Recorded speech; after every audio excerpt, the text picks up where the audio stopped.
Always a pleasure to catch up with one of the best in the game and a two-time Kentucky Derby winning rider. That's Johnny Velazquez. Johnny, authentic is your opportunity this year to pick up a third win in the Run for the Roses. You've never ridden him, so how do you prepare for a horse that you've never ridden in arguably the biggest stage in racing?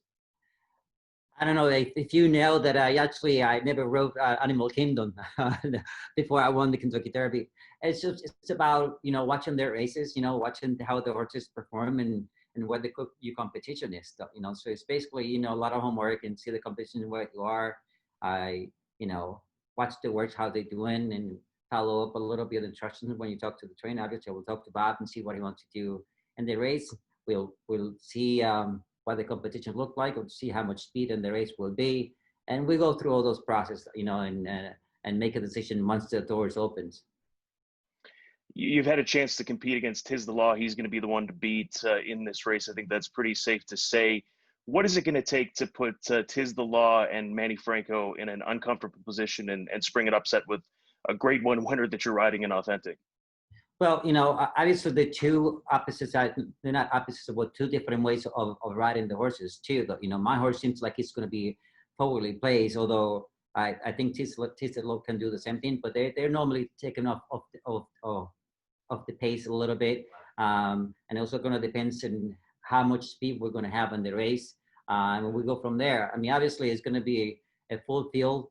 Depends how you break from the gate, what kind of position you get from there, and how uncomfortable can somebody else can put it. Because I assume my horse is going to be close to the lead, and see how somebody else is going to put it in an uncomfortable position that they see how the horse is going to react. Although he's been, looked like he's done everything really good inside and outside, which seems like he's a much better horse coming from the outside.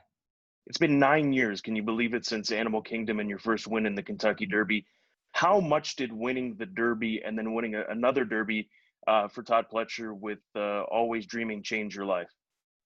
Well, it didn't change my life very much, but although it puts me on the record that having so much success through my career and not winning the Kentucky Derby, it was definitely missing though. And it's one thing that being a jockey or a trainer or an owner, it gets into you that the Kentucky Derby is one of the most famous races in the world. And not winning it is definitely a big miss, if you will, in your record. Actually winning it, after riding it for so many years, it takes a little bit of that heavy pressure, if you will, going into Kentucky Derby. But definitely, I mean, it's one of the races that everybody talk about it. Anywhere in the world where you go, and they found out you're a jockey, it's like the first question is how you been in the Derby, and the next question, oh wait, how you won it? So it's kind of cool now that I can say I won it twice.